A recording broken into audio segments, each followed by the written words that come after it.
किसी किराए के मकान का सस्ते में मिल जाना किस्मत की बात होती है, लेकिन वो मकान जिसका है और वहां जो जो रहता है, क्या उन पर भरोसा किया जा सकता है? क्योंकि कई बार जो सामने दिखता है वो सच नहीं होता। ऐसी ही एक गलती अनिल भी करने जा रहा था। चलो बबीता, मैं चलता हूं। 1-2 दिन में वापस आ जाऊंगा। पापा, आप कहाँ जा रहे हो? बेटा मैं अनिल, एक बार फिर सोच लो, रत्नागढ़ शिफ्ट होना जरूरी है क्या? वो जगह ठीक नहीं है, तुम भी जानते हो। हम अपने बच्चों के साथ ऐसी जगह पर कैसे रहेंगे जहां लोग जाने से भी घबराते हैं? बबीता, ये क्या बोल रही हो? मैंने कहा था ना, ये सब बेकार की बातें हैं। तुम ज्यादा मत सोचो, मैं 1-2 दिन में लौट आऊंगा। लेकिन अनिल, वो जगह अच्छी नहीं है। अरे, अगर वो जगह अच्छी नहीं होती तो मुझे वहां की फैक्ट्री का मैनेजर क्यों बनाया जाता? हाँ, मैं आज जा रहा हूं ना, देखना इतना अच्छा घर ढूंढ के आऊंगा कि ना तो तुम्हें कोई शिकायत रहेगी और ना ही हमारे होने वाले बच्चे को। अनिल पर बस अब और कुछ मत कहो, बस निकल जाएगी मेरी। मैं चलता हूं। अनिल ने अपनी पत्नी की बात नहीं मानी और वहां से रत्नागढ़ के लिए निकल गया। तो घाटियों और पहाड़ियों से होते हुए अनिल की बस धीरे धीरे अपनी मंजिल की ओर बढ़े जा रहे थे और लगभग 2 घंटे के बाद बस एक झटके से रुकी और कंडक्टर अनिल के पास आकर बोला, ये भाया, गाड़ी में रहने का इरादा है के? घर न जाना तुमने? जी, पर अभी तो हम पहुंचे ही नहीं हैं? तो और कत्थे जाना है तुमने? आ तो गया राजसमंद। जी, लेकिन मुझे तो रत्नागढ़ जाना है। रत्नागढ़? रे बावरा हो गया के? तने पता नहीं है के कि रत्नागढ़ कैसी जगह सा? मैं समझा नहीं, आप क्या बोल रहे हैं? रे बंजर जमीन है वो, और शापित भी। कहते हैं वहाँ ऐसी शक्तियों का डेरा है जिसका हम इंसान सामना ना ही करे तो बेहतर है। हाँ, ये आप क्या बोल रहे हैं? देखिए प्लीज, ऐसी बातें करके मुझे डरा ही मत। मैं वहां किसी काम से जा रहा हूं और मेरा वहां पहुंचना बहुत जरूरी है, इसलिए प्लीज जरा जल्दी कीजिए। ठीक सा, हमारा काम था समझाना, बाकी आगे थारे साथ जो भी होगा उसकी जिम्मेदारी सिर्फ थारी होगी। ओ ड्राइवर साहब, बस बढ़ा लो, साहब को रत्नागढ़ छोड़ के आना सा। उसके बाद वो बस तीखे पहाड़ी रास्तों से होती हुई रत्नागढ़ की ओर चल पड़ी और थोड़ी ही देर में वो वहां पहुंच भी गई। ले भाया, आ गया रत्नागढ़। मैं तो अब भी कहूं कि आज रात राजसमंद में काट ले, यहाँ सुबह आ जाना। बस वैसे भी वापस राजसमंद ही जावेगी तो छोड़ते चलेंगे तुम्हें। जी नहीं, थैंक यू, पर मैं यहीं उतर जाऊंगा। ठीक सा, जैसी थारी मर्जी, ईश्वर थारी रक्षा करे। तो उसके बाद अनिल वहीं उतर गया और वो बस लौटकर वापस राजसमंद चली गई। बस के जाते ही हर तरफ अंधेरा सा छा गया। तभी अचानक जोर की बिजली कड़की और अनिल को अपने सामने उस बिजली की रोशनी में एक औरत दिखी जो किसी घर की खिड़की से उसे ही देख रही थी। पर बिजली की चमक खत्म होते ही वो औरत गायब सी हो गई और हर तरफ वापस अंधेरा छा गया। हाँ? कौन है? हेलो हेलो, कोई दिखा तो जरूर था मुझे। एक काम करता हूं, आगे जाकर देखता हूं, क्या पता कुछ हेल्प मिल जाए। तो अनिल थोड़ा आगे आया ही था कि उसे अपने सामने एक आलीशान हवेली दिखी, लेकिन उस हवेली को देखकर ऐसा लग रहा था मानो वो बहुत दिनों से बंद पड़ी हो। देखने में तो अच्छी खासी हवेली लग रही है। दरवाजा खटखटा के देखता हूं। कौन है वहां? हाँ? कौन है? हाँ? कौन है तू और यहाँ क्या कर रहा है? जी वो जवाब दे। जी वो मैं यहाँ अपने ऑफिस के काम से आया था। और पागल हो गया है क्या? तुझे यहाँ कौन सा काम पड़ गया जानता भी है तू कहाँ खड़ा है? जी नहीं, पर मैं... लड़के, अभी के अभी यहाँ से चला जा। ये जगह ठीक नहीं है। अगर यहाँ फंस गया तो जिंदगी भर के लिए निकल नहीं पाएगा, समझा? जी, आप ये क्या बोल रहे हैं? जो बोल रहा हूं ध्यान से सुन। इस हवेली से जितनी दूर हो सके चला जा। देखिए, शायद आप मुझे गलत समझ रहे हो। मैं बस यहाँ पर रात गुजारने के लिए आया था, क्योंकि यहाँ खिड़की पर मुझे कोई औरत दिखी थी। क्या? जी। अनिल के इतना कहते ही वो आदमी एकदम से चुप हो गया और पलट कर वहां से जाने लगा। तो अनिल ने कहा, अरे भाई साहब, आप कहाँ जा रहे हो? मैंने सोचा था तुझे बचा लूंगा, पर अब जो तेरे साथ होगा उससे तुझे कोई भी नहीं बचा पाएगा। हाँ? इतना कहने के बाद वो आदमी वहां से निकला और अंधेरे में कहीं गायब हो गया। भाई साहब सुनिए तो। भाई साहब, अजीब आदमी है। अभी तो मुझसे बातें कर रहा था, अब खुद ही पता नहीं कहां चला गया। अरे भाई साहब, कहां गए आप?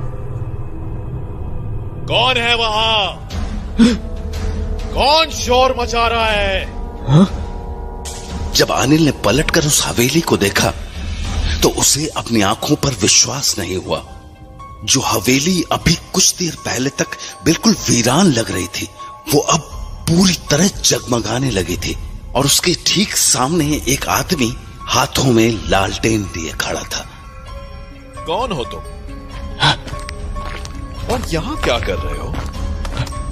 आप? पर आप तो अभी अभी उस तरफ गए थे। क्या क्या बोल रहे हो तुम? अरे अभी आप ही तो थे जो मुझसे बातें कर रहे थे और मुझे ऐसे चले जाने को कह रहे थे। शायद तुम्हें कोई गलत फहमी हुई है। मैंने तो बाहर का शोर सुनकर हवेली का दरवाजा खोला है। क्या? लेकिन ऐसा कैसे हो सकता है? तुम काफी परेशान दिख रहे हो। कौन हो तुम और यहाँ क्या कर रहे हो, वो भी इतनी रात को? जी, मेरा नाम अनिल है। मैं यहाँ काम के सिलसिले से आया हूँ। काम? कैसा काम? जी, यहाँ एक फैक्ट्री में मैनेजर अपॉइंट हुआ हूँ, तो मैं यहाँ फैक्ट्री देखने आया हुआ था। रात ज्यादा हो गई थी तो सुबह के लिए आसरा ढूंढ रहा था, पर शायद मैंने आपको परेशान कर दिया। मैं चलता हूँ। रुको। हाँ? कहाँ जाओगे अभी? यहाँ रत्नागढ़ में किसी को जानते हो? जी नहीं, पर मैं कुछ बंदोबस्त कर लूंगा। नहीं, बेहतर यही होगा कि आज रात हवेली में ही बिता लो। हाँ? अरे पर... रानी सा, कोई मेहमान आया है। उस आदमी के मुंह से रानी सा का नाम सुनकर अनिल चौंक सा गया। तभी उसे एक आवाज सुनाई पड़ी। मेहमान को हवेली में ले आओ, मैं अभी आती हूँ। रानी की आवाज सुनकर ऐसा लग रहा था मानो किसी राजघराने की महारानी ने आदेश दिया हो। तो अभी अनिल अपने ख्यालों में ही था कि पास खड़े उस आदमी ने अनिल से कहा, चलो, रानी सा तुम्हारा इंतजार कर रही है। आप लोग परेशान मत होइए, मैं कोई और ठिकाना ढूंढ लूंगा। नहीं, तुम हमारे मेहमान हो, तुम्हारा आदर सत्कार करना हमारा फर्ज है। आओ अंदर। जी थैंक यू, पर इसकी कोई खास जरूरत नहीं है। जरूरत है। हाँ? अगर तुम अंदर नहीं आए तो लांछन रानी सा पर लगेगा, इसीलिए आओ अंदर चलो। तो उस आदमी की बात मानकर अनिल हवेली के अंदर चला आया और अभी उसे अंदर आकर बैठे हुए कुछ ही समय हुआ होगा कि तभी उसके सामने एक खूबसूरत सी लड़की आकर खड़ी हो गई। उसने बिल्कुल रानी महारानियों की तरह कपड़े पहने हुए थे और देखने में भी वो बहुत खूबसूरत थे।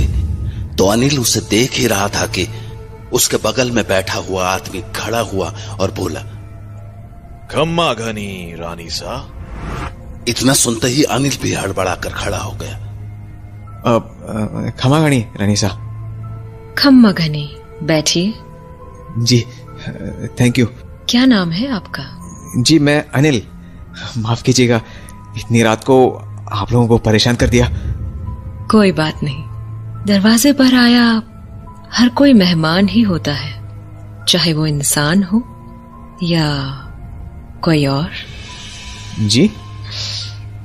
रहने दीजिए, आप नहीं समझेंगे। खैर कहिए, हमारे रत्नागढ़ में कैसे आना हुआ? जी, वो दरअसल मेरी कंपनी ने मुझे रत्नागढ़ की फैक्ट्री का मैनेजर बनाया है, तो बस यहाँ फैक्ट्री देखने चला आया। अरे वाह, ये तो बहुत ही अच्छी खबर है।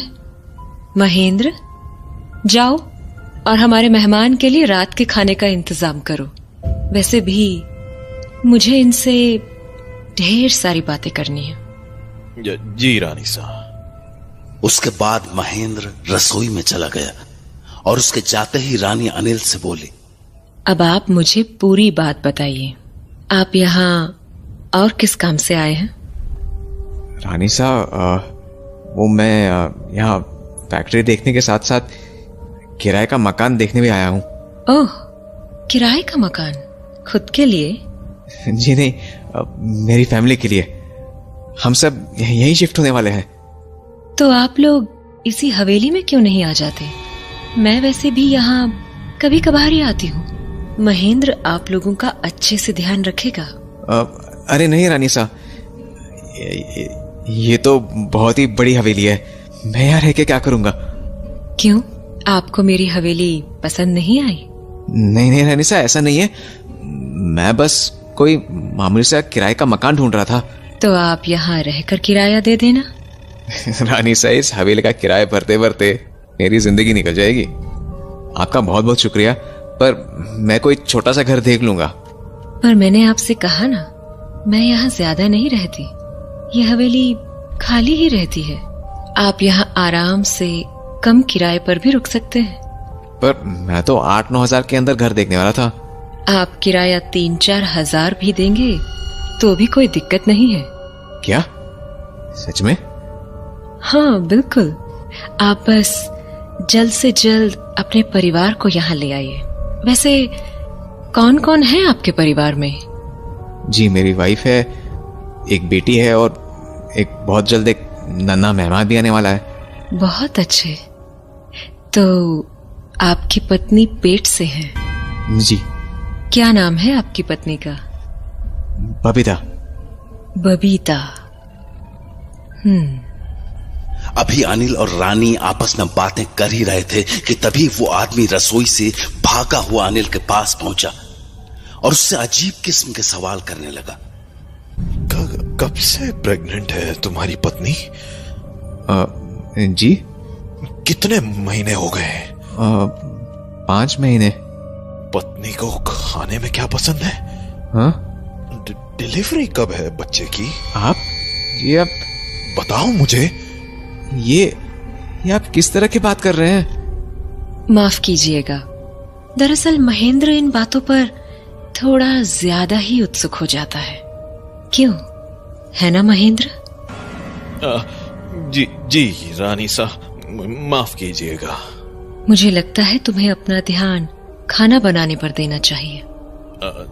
जी रानी साहब। रानी के इतना कहते ही महेंद्र वापस रसोई में चला गया, मानो वो रसोई की ओर अपनी मर्जी से नहीं बल्कि डर की वजह से जा रहा हो। तो उसके जाते ही अनिल बोला, रानी साहब, ये महेंद्र जी इतने ज्यादा परेशान क्यों दिख रहे थे? वो दरअसल उसकी पत्नी के साथ गर्भ के 5वें महीने में कुछ अनहोनी हो गई थी, शायद इसलिए वो उस बात को भूल नहीं पाया है। क्या मैं जान सकता हूँ कि उनके साथ क्या हुआ था? नहीं, ये उसका व्यक्तिगत मामला है, और वैसे भी मेहमानों को इतना सवाल करना शोभा नहीं देता, है ना? जी रानी साहब, माफ कीजिएगा। रानी से बात करने के बाद अनिल के मन में कई तरह के सवाल उठने लगे थे, क्योंकि रानी के बात करने का अंदाज कुछ अजीब सा था। ऐसा लगता था मानो उसकी हर बात में कोई राज छिपा हो। धीरे धीरे रात गहराने लगी थी और कुछ ही देर में महेंद्र ने डाइनिंग टेबल पर खाना लगा दिया था। पूरी की पूरी डाइनिंग टेबल तरह तरह के पकवानों से भरी हुई थी। ये इतना सारा खाना बनाने की क्या जरूरत थी महेंद्र जी? मैं इतना थोड़े खा पाऊंगा। आप हमारे मेहमान हैं, आपकी खातिरदारी करना हमारा फर्ज है। खाना शुरू कीजिए। अनिल ने अपने खाने की तरफ देखा ही था कि उसे अपनी कटोरी में रानी का मुस्कुराता हुआ चेहरा दिखा। उस चेहरे को देखते ही उसके होश उड़ गए। अनिल के घबराए हुए चेहरे को देखकर रानी बोली, डर से अक्सर भूख मर जाया करती है। खाना खाइए, क्या पता आगे ऐसी दावत का मौका मिले या ना मिले। जी वो मेरा पेट भरा हुआ है, मुझे खाने का मन नहीं हो रहा। महेंद्र, जी रानी साहब। हमारे मेहमान को उनका कमरा दिखा दीजिएगा, उनके सोने का वक्त हो चुका है। इतना कहकर रानी डाइनिंग टेबल से उठकर चली गई। रानी के जाते ही महेंद्र ने अनिल से पूछा, तुम्हें सच में भूख नहीं है? जी। तो चलो मैं तुम्हें तुम्हारा कमरा दिखा देता हूँ। दरअसल मैं सोच रहा था कि मैं हवेली के बाहर ही रुक जाऊंगा। आप लोगों को तकलीफ देना अच्छा नहीं लग रहा मुझे। रानी साहब का आदेश है, तुम मेहमान हो, तुम्हें हवेली में बुलाने के बाद ऐसे नहीं छोड़ सकते। आ जाओ, कमरा दिखा दूं। महेंद्र की बात को अनिल मना नहीं कर पाया और वो उसके साथ एक कमरे में चला आया। कमरा काफी बड़ा था। सामने एक बड़ा सा बिस्तर था और उसके ठीक पीछे एक बड़ी सी खिड़की थी जिस पर खूबसूरत पर्दे लगे हुए थे। कमरे में आने के बाद महेंद्र ने एक पानी की बोतल को बेड के सिरहाने रखते हुए कहा, आज रात यहीं आराम कर लो और कोई भी जरूरत हो तो सामने का दरवाजा खटखटा देना। मैं वहीं सोता हूँ। ध्यान रहे, मुझे आवाज मत लगाना वरना रानी साथ जाग जाएंगी। जी ठीक है। इतना कहने के बाद महेंद्र वहां से चला गया। अनिल भी अब आराम से बिस्तर पर लेट गया। उस मखमली बिस्तर पर लेटते ही उसे नींद आ गई, पर कुछ ही देर बाद उसे अपने पीछे वाले खिड़की के पर्दे के सरकने की आवाज आने लगी, मानो कोई उसे अपने हाथों से धीरे धीरे हटा रहा हो। तो जब अनिल ने अपनी आंखें खोली तो उसे अपने सामने एक परछाई सी दिखी, मानो खिड़की के पीछे कोई खड़ा हो। पर जब उसने पीछे पलट कर देखा तो वहां कोई नहीं था, पर वो पर्दे अपनी जगह से हटे हुए जरूर थे, जिसे देख के अनिल और भी घबरा गया। कौन है? कौन है बाहर? हेलो? तभी अनिल की आवाज सुनकर महेंद्र भागा भागा कमरे में चला आया। क्या हुआ? हा? क्यों शोर मचा रहे हो? मना किया था ना शोर करने से। अरे पर मुझे लगा मेरे कमरे में कोई था। कोई था? क्या मतलब कोई था? वो मेरे पीछे की खिड़की पर ऐसा लगा जैसे कोई था। हाँ? अभी तो नहीं होना चाहिए था ये। जी? तुमने किसी का चेहरा देखा था? पता नहीं, मुझे ठीक से याद नहीं। हो सकता है मेरा वहम होगा। मैं ऐसा करता हूँ, तुम्हारे लिए कुछ और भी रख देता हूँ। हाँ? अरे नहीं नहीं, मुझे कुछ नहीं चाहिए। पानी की बोतल यहाँ रखी तो है, मैं बस थोड़ा सा पानी पी लेता हूँ। इतना कहकर अनिल ने अपने सामने रखी बोतल को उठाया ही था कि महेंद्र चिल्ला कर बोला, नहीं, बोतल वापस रखो। सॉरी, पर मुझे पानी पीना था। ये बोतल पानी पीने के लिए नहीं है। हाँ?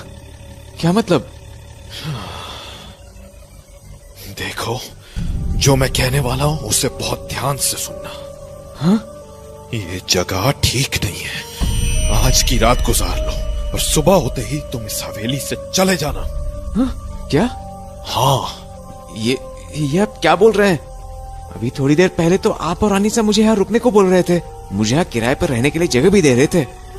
फिर अब आप ऐसे क्यों बात कर रहे हैं? ये बहस का वक्त नहीं है, इसीलिए जितना कह रहा हूं मान लो। तुम पढ़े लिखे हो, मैंने पूरी बात समझाई तो विश्वास नहीं कर पाओगे, इसीलिए बेहतर यही होगा कि सुबह होते ही तुम इस हवेली से चले जाओ। मैं अभी तुम्हें जाने के लिए नहीं कहूंगा, क्योंकि अभी खतरा ज्यादा होगा। क्योंकि अगर उसने तुम्हें अभी देख लिया तो तुम लौट कर कभी घर नहीं जा पाओगे। हाँ? जी आप ये कैसी बातें कर रहे हैं? और कौन देख लेगा मुझे? आप किसकी बात कर रहे हैं? इस बॉटल को अपनी जगह से मत हिलाना और सुबह होते ही यहां से चले जाना। और हाँ, भूल से भी पर्दे हटाकर बाहर मत देखना। शुभ रात्रि। इससे पहले कि अनिल कुछ कह पाता, महेंद्र वहां से चला गया। पर उसकी बातें सुनने के बाद अनिल का पूरा शरीर ठंडा पड़ गया था। उसके मन में हजारों सवाल उठ रहे थे, मगर उनका जवाब देने वाला कोई नहीं था। तो वो डरते डरते अपने बिस्तर पर दूसरी ओर तकिया लगाकर लेट गया। उसे अब भी रह रहकर महेंद्र की पर्दे हटाकर न देखने वाली बात याद आ रही थी, और बार बार उसकी नजर सामने के पर्दे पर चली जा रही थी। पर शायद लंबे सफर से अनिल इतना ज्यादा थक चुका था कि कुछ ही देर में उसकी दोबारा आंख लग गई। पर जैसे ही घड़ी में 3 बजे अनिल को नींद में ही किसी की आवाज सुनाई देने लगी। किसी औरत की आवाज। अनिल, अनिल, मेरे पास आओ अनिल, मैं तुम्हारा इंतजार कर रही हूं। आ जाओ, आओ मेरे पास।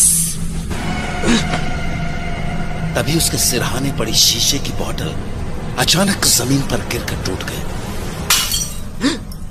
बोतल टूटने की आवाज सुनकर महेंद्र भागा भागा उसके कमरे में आ गया। ये क्या किया? मैंने मना किया था ना इस बोतल को छूने से। इसे हाथ क्यों लगाया? अरे मैंने इस बोतल को छुआ भी नहीं है। तो फिर ये जमीन पर कैसे गिर गई? अरे मुझे नहीं पता। पहले तो मुझे ऐसा लगा जैसे कोई मुझे बुला रहा है, और उसके बाद जैसे ही मेरी आंख खुली, ये बोतल अपने आप जमीन पर गिर गई। क्या? हाँ। नहीं नहीं, ये ठीक नहीं है। हाँ जी? इसका मतलब वो इस कमरे में आ चुकी है। रात के 3 बज चुके होंगे। हाँ, 3:15 हो रहे हैं। पर आप कहना क्या चाह रहे हैं? मामला बहुत बिगड़ चुका है, क्योंकि उसका खेल शुरू हो चुका है। खेल? किसका खेल? रानी सा का खेल। रानी सा का?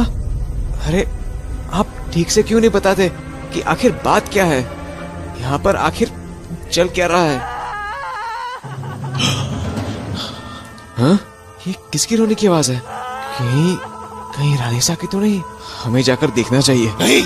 हाँ? क्या? क्या मतलब नहीं? ये सवाल जवाब का वक्त नहीं है। मेरी बात ध्यान से सुनो। हाँ पर रानी सा... मैंने कहा ना, मेरी बात ध्यान से सुनो। हाँ? कुछ भी हो जाए, सुबह होने तक तुम इस कमरे से बाहर नहीं निकलोगे। अरे पर महेंद्र, शायद रानी सा आपको बुला रही है। जानता हूँ, रानी सा गुस्से में। गुस्से में? क्यों? क्योंकि मैंने तुम्हें यहाँ से जाने को कह दिया, इसीलिए। महेंद्र!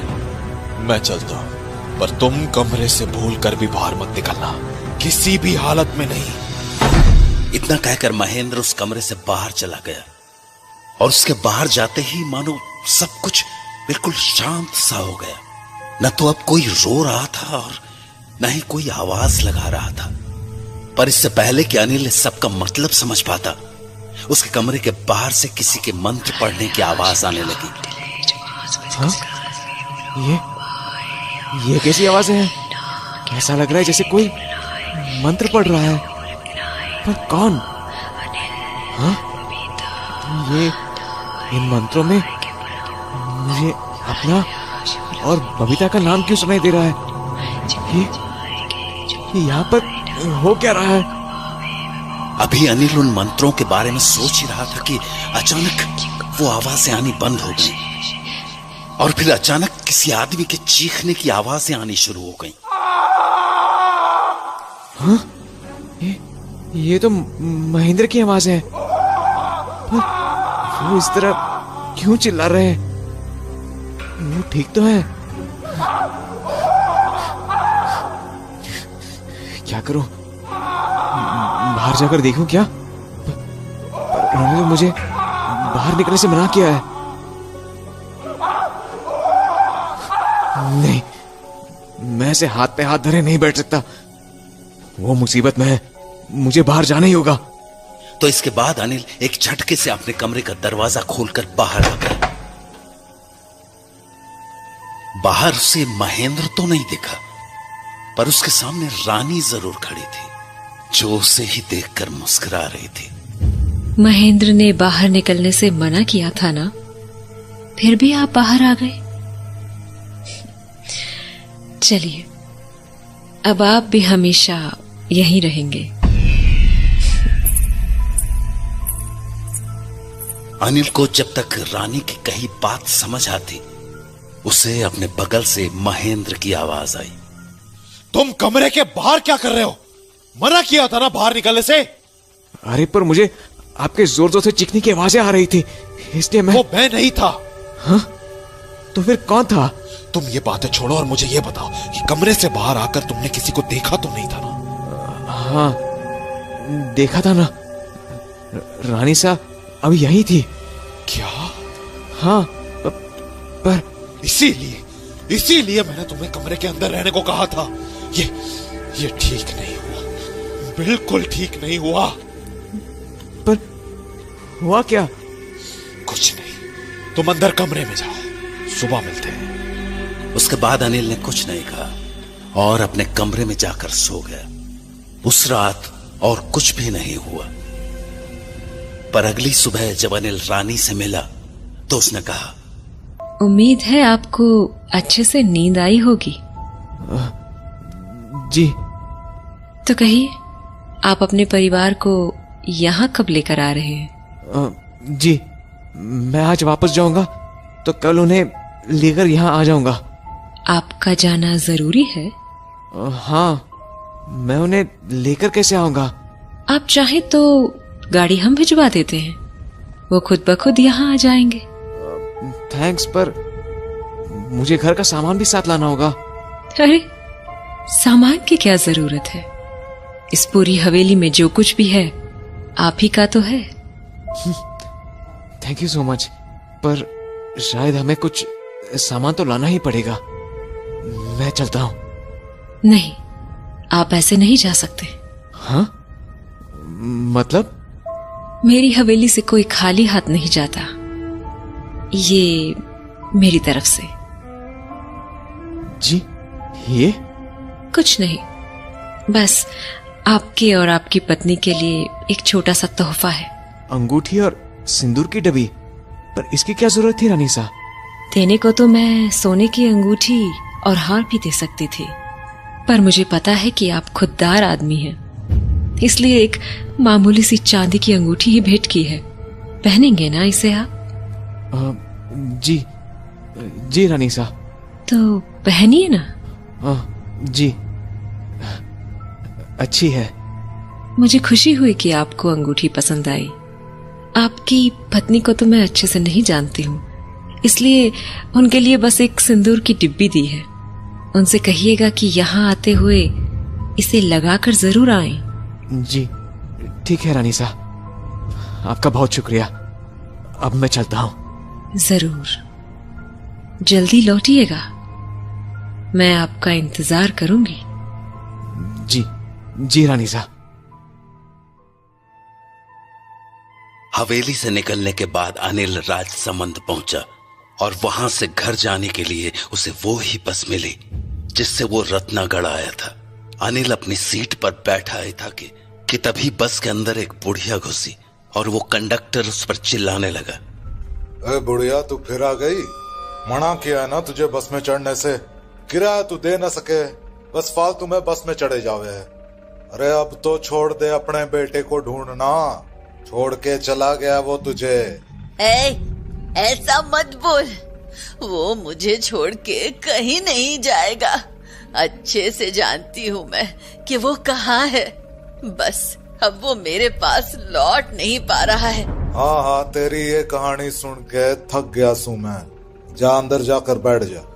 कंडक्टर के इतना कहते ही वो बुढ़िया धीरे कदमों से चलती हुई अनिल के बगल वाली सीट पर आकर बैठ गई। अनिल उस बुढ़िया को देख ही रहा था कि तभी कंडक्टर ने उससे कहा, के भाया लौट आए रत्नागढ़ से, हो गया थारा जरूरी काम? जी हो गया। उसके बाद कंडक्टर कुछ नहीं बोला, पर रत्नागढ़ का नाम सुनते ही वो बुढ़िया एकदम से अनिल की तरफ मुड़ गई। तू रत्नागढ़ से आ रहा है? जी। तुझे वहाँ मेरा बेटा मिला था क्या? बेटा? अम्मा, मुझे कैसे पता होगा आपके बेटे के बारे में? मैं तो पहली बार गया था रत्नागढ़। वही रहता है सालों से। ओह, पता नहीं अम्मा, मैं नहीं जानता। तू रत्नागढ़ में कहाँ रुका था? वो हवेली है ना, रानी सा की, वहीं पर। हवेली? जी। फिर तो तूने मेरे बेटे को देखा होगा ना? वो उसी हवेली में तो रहता है।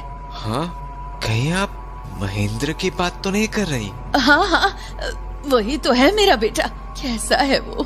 10 साल से उसका चेहरा नहीं देखा मैंने। अरे क्यों, वो आपसे मिलने नहीं आया? नहीं, 10 साल हो गए, पर मेरा महेंद्र उस हवेली से कभी लौटा ही नहीं। 10 साल? पर इतने सालों में वो आपसे मिलने क्यों नहीं आया? मुझे पता नहीं बेटा। जाते वक्त अपने साथ अपनी बीवी को भी ले गया था वो भी तब जब से वो पेट से थी। मैंने बहुत समझाया था उसे, पर उसने मेरी एक बात नहीं मानी, और वहाँ जाते ही मेरी बहू खत्म हो गई। रह गया तो बस मेरा बेटा महेंद्र, अकेला। फिर भी कभी मेरे पास वो लौट कर नहीं आया। न जाने ऐसा क्या लगाव हो गया है उसे उस खाली हवेली से। खाली हवेली? हाँ, हवेली वीरान ही तो है। महेंद्र के अलावा कोई नहीं रहता है वहाँ। अरे नहीं, रानी सा भी रहती है वहाँ। मैं तो खुद उनसे मिलकर आ रहा हूँ। अब मुझ बूढ़ी को ज्यादा नहीं पता है बेटा। मैं तो वही बोलती हूँ जो लोग कहते हैं। मुझे तो बस अपने बेटे की चिंता लगी रहती है। उस बुढ़िया की बातें सुनकर अनिल को दुख तो हुआ, पर वो इस मामले में ज्यादा कुछ कर भी नहीं सकता था। इसलिए उसने अपनी आंखें बंद की और घर पहुंचने का इंतजार करने लगा। उस शाम घर पहुंचकर जब अनिल ने अपनी पत्नी से रत्नागढ़ चलने के लिए कहा तो वो बोली, पर इतनी जल्दी क्या है? आपने तो अभी तक फैक्ट्री भी नहीं देखी है। अरे फैक्ट्री तो मैं वहाँ जाने पर ही देख लूंगा, वो तो मेरी कंपनी की ब्रांच है, उसकी चिंता क्यों करती हो? वैसे भी मैं रत्नागढ़ अपनी फैक्ट्री देखने थोड़ी गया था। मुझे तो हमारे लिए एक अच्छा सा घर ढूंढना था, और थैंकफुली मुझे मिल भी गया। तुम्हें अंदाजा भी नहीं है कि वो घर कितना सुंदर है बबीता। घर नहीं, हवेली है वो, हवेली। ऊपर से किराया भी इतना कम है।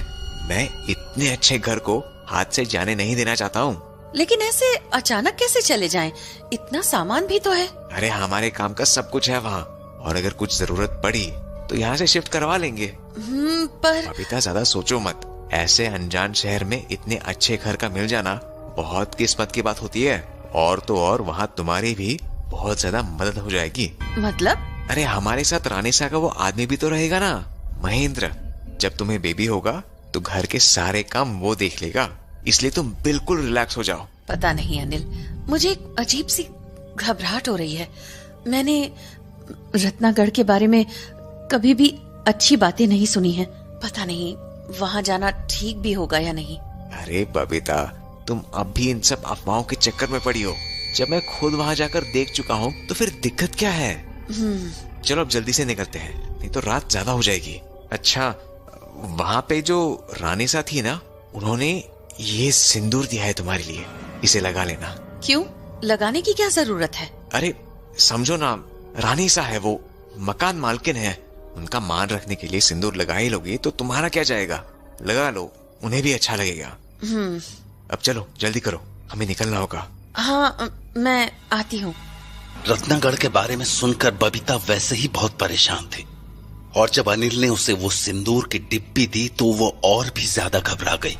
इसीलिए वो सीधी अपने घर के मंदिर के पास चली आई और उस सिंदूर की डिब्बी को बजरंगबली के चरणों में रखते हुए बोली, हे बजरंगबली, रत्नागढ़ से आई किसी भी चीज को मैं अपने पास नहीं रख सकती, इसीलिए मैं ये आपके चरणों में समर्पित कर रही हूँ। वैसे भी मैं बस आपके नाम का ही सिंदूर लगाती हूँ। मैं आपके पास से अपने परिवार के लिए ये कलावा लेकर जा रही हूँ, आप हमारी रक्षा करना। तो उसके बाद बबीता वापस कमरे में आई और तनु की कलाई पर भी वो धागा बांध दिया। पर जैसे ही वो कलावा लेकर अनिल के पास पहुंची, बबीता, ये सब क्या कर रही हो तुम? वहां जाकर ये सब कर लेना, अभी जल्दी निकलते हैं प्लीज। अरे लेकिन अनिल। इससे पहले कि बबीता कुछ कह पाती, अनिल जल्दबाजी में घर से निकल गया और उसके पीछे पीछे बबीता और तनु को भी आना पड़ा। तो अगले कुछ ही घंटों में वो लोग रत्नागढ़ की उसी हवेली के सामने पहुंच गए जिसके बारे में अनिल ने उन्हें बताया था। पर हवेली के सामने आते ही बबीता के कदम मानो जम से गए। बबीता, क्या हुआ? आओ अंदर चलो, देखो कितनी सुंदर हवेली है। रानी सा हमारा इंतजार कर रही होंगी। हाँ मम्मी, चलो ना। नहीं, मुझे कुछ अजीब लग रहा है। अजीब? क्या अजीब? पता नहीं, पर मुझे ये जगह ठीक नहीं लग रही। मुझे नहीं लगता हमें अंदर जाना चाहिए। कैसी बातें कर रही हो बबीता? अच्छी खासी हवेली है, चलो ना अंदर चलते हैं। नहीं, मैं और तनु कहीं नहीं जाएंगे। हम वापस घर लौट रहे हैं, चलो मेरे साथ। कैसी बातें कर रही हो बबीता? अब तो ऐसी बातें मत करो प्लीज, जल्दी से अंदर चलो वरना ठंड बढ़ जाएगी। मैंने कहा ना, मुझे सही नहीं लग रही है ये जगह। और सबसे पहले तो तुम वो कलावा बांधो। अरे बबीता, तुम रानी सा। तो आप आ गए, अंदर आ जाइए और अपने परिवार को भी लेते आइए। जी रानी सा, मैं तो कब से कह रहा हूँ अंदर चलने को, ये मान ही नहीं रही है। ऐसा अक्सर ही होता है।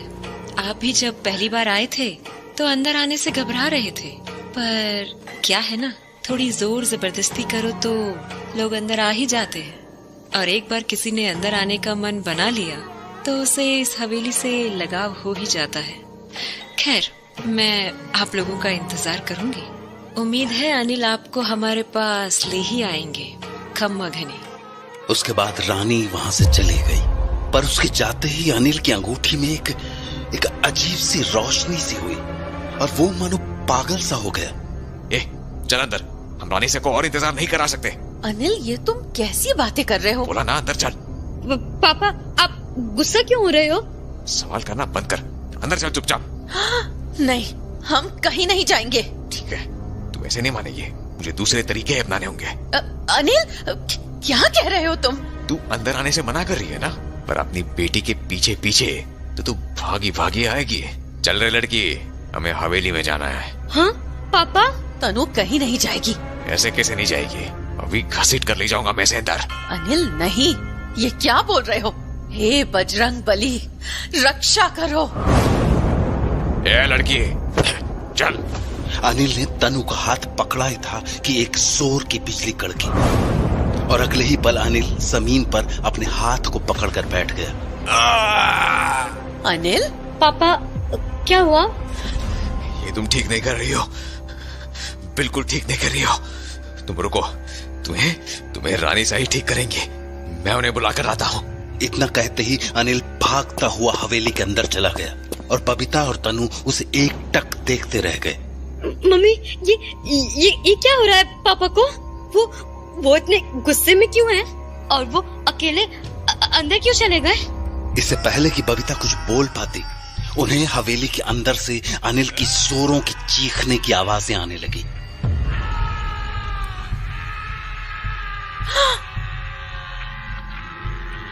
पापा! तनु बेटा, जल्दी अंदर आ। हाँ, पापा बुला रहे हैं। चलो मम्मी, लगता है पापा को चोट लगी है। नहीं बेटा। हाँ? हम अंदर नहीं जाएंगे। क्या? पर क्यों मम्मी? देखो ना, पापा को दर्द हो रहा है, वो हमें बुला रहे हैं। नहीं तनु, वो तेरे पापा नहीं है। हाँ? पापा नहीं है? मतलब? पता नहीं, पर हमें इस जगह से जल्द निकलना होगा। पर मम्मी। तो चल मेरे साथ तनु। तो उसके बाद बबीता और तनु वहां से फौरन बस लेकर अपने घर के लिए निकल गए। मम्मी, हवेली के पास क्या हुआ था? और पापा मेरा हाथ पकड़ने के बाद जमीन पर क्यों गिर गए थे? और जब उन्होंने अंदर जाकर हमें आवाज लगाई तो हम उस हवेली के अंदर क्यों नहीं गए? मैंने कहा ना बेटा, वो तेरे पापा थे ही नहीं। सच तो ये है कि तेरे पापा रत्नागढ़ से कभी लौटे ही नहीं थे। शायद इसीलिए वो बजरंग बली का कलावा बांधने से इनकार कर रहे थे। और तूने देखा ना, कलावा को छूते ही वो कैसे जमीन पर गिर पड़े। तो बजरंगबली हमें प्रोटेक्ट कर रहे थे। हाँ बेटा, वो हमें हमेशा प्रोटेक्ट करते हैं। पर मम्मी, पापा का क्या? वो कहाँ चले गए और हम उन्हें कैसे ढूंढेंगे? पता नहीं बेटा, पर शायद तेरे पापा अब कभी लौट कर नहीं आएंगे, क्योंकि मैंने लोगों से हमेशा सुना था एक बार जो रत्नागढ़ अपनी मर्जी से गया वो दोबारा कभी लौट कर नहीं आता है।